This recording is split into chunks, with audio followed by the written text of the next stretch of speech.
Assalamualaikum warahmatullahi wabarakatuh.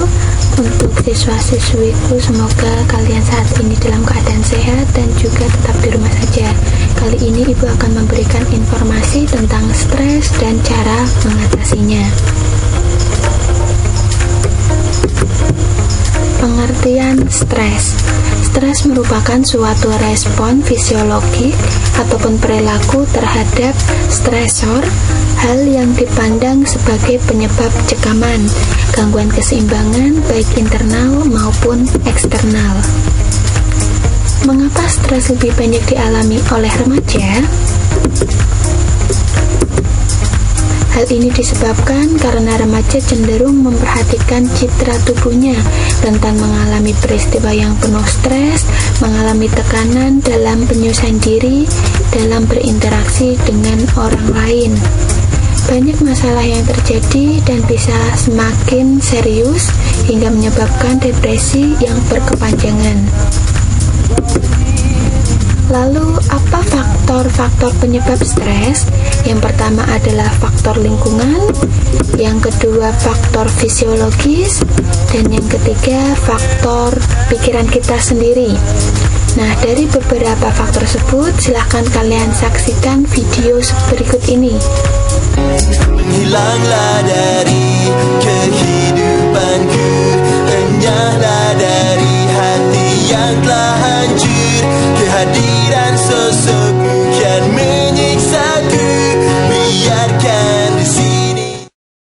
Namaku Ardi Wijayanto, cukup panggil saja Ardi. 17 tahun yang lalu saya dilahirkan dari rahim wanita tegar yang pada saat itu pula ia ditinggal pergi oleh pasangannya. Iya benar, bapak meninggalkan aku dan ibu di saat waktu yang tidak terlalu tepat untuk seorang imam keluarga yang seharusnya pada saat itu pula bapak harus mengumandangkan azan di telinga mungilku ini. Lingkungan keluarga kami sangat berantakan. Ibu selalu berjuang keras bagaimana itu pun caranya agar kami berdua dapat bertahan hidup. Menjadi buruh cuci, mencari rumput untuk ternak tetangga, apapun itu, dan aku pun diminta ibu tetap fokus pada sekolahku ini yang sangat membosankan. Dengan pulang setelah apa yang aku lalui di rumah kedua itu sudah selesai.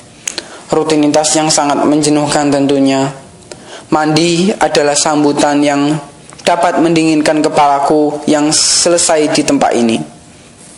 Dan lihatlah ruang rumahku yang sempit dan sangat sumpek. Aku melihat sepucuk surat yang terselip pada rongga sempit pintu. Tapi isinya surat peringatan agar dapat melunasi hutang bapak. Mengapa ditunjukkan kepada kami? Bukannya ia sudah pergi lama. Kenapa kami harus menanggung segala tingkah lakunya? Jangan sampai ibu tahu mengenai hal ini. Aku harus bagaimana? Sebuah pertanyaan yang belum ketemu jawabannya. Bahkan sebungkus rokok ini yang sudah membuat paru-paru seperti lahan terbakar tak mampu untuk menjawab pertanyaan itu. Lagu apa ini? Sok bijak sekali. Aku tidak akan percaya bila belum pernah membeli dan mencobanya. Mungkin ia bisa memberiku ketenangan dan jawaban atas segala masalah yang aku alami ini. Sampai akhirnya aku menemukan tempat yang cocok untuk menenggaknya agar membuatku tenang dan mendapat jawaban. Luar biasa, rasa pahit yang menghantam dada. Kepalaku pun terasa ringan, bahkan rasanya mau putus dari leher ini. Itu siapa? Sosok wanita berkerudung dari kejauhan. Tapi lihat, dia seperti berjalan. Disangka ternyata dia adalah guru BK sekolahku. Ibu Rahma namanya. Ibu Rahma pun lantas memberi minuman bersoda ke mulutku. Dan sontak tiba-tiba rasa ringan kepalaku ia hilang dengan diiringi keluarnya air oplosan. Dengan langkah yang kurang begitu sempurna, aku pun berjalan menuju salah satu ruangan bersama Ibu Rahma. Di sana aku istirahat sejenak untuk menestalisir badanku ini. Setelahnya, Ibu Rahma memberikan segelas air putih padaku, lantas dengan nada lembut ia bertanya, "Ardi, sebenarnya mengapa kau seperti ini?" Lalu aku pun menjawab dan meneruskan jawabanku itu dalam satu bingkai cerita permasalahan yang sedang saya alami dan harus hadapi ini.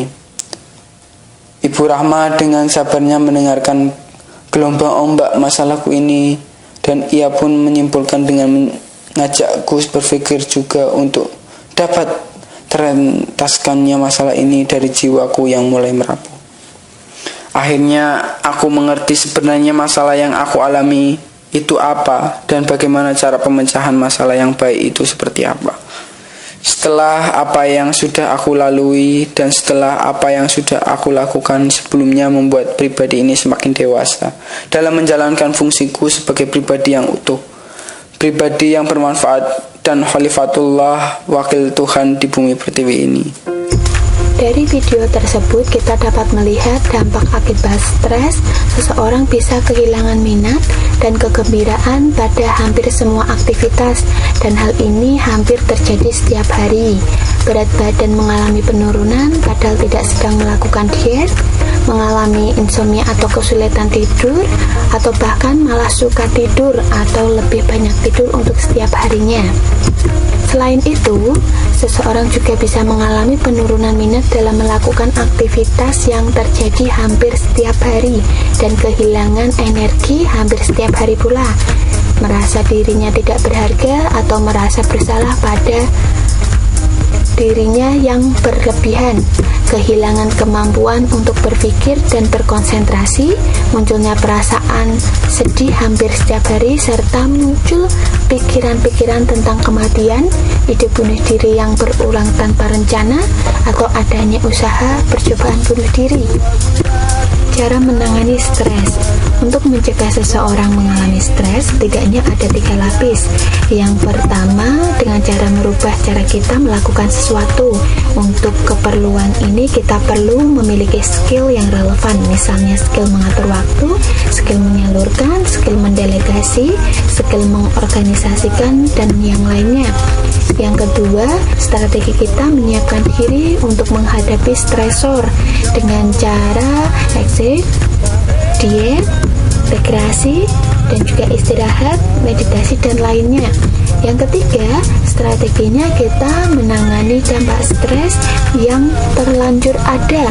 Kalau diperlukan, meminta bantuan jaringan suportif ataupun bantuan profesional dari ahlinya. Sekian informasi tentang stres dan cara penanganannya. Silahkan kalian like, subscribe, dan juga berikan komentar di bawah. Komentarnya silahkan kalian catat nama, nomor absen kelas, dan juga silahkan kalian berikan kesimpulan terkait pemahaman tentang stres dan cara menanganinya. Terima kasih. Wassalamualaikum warahmatullahi wabarakatuh.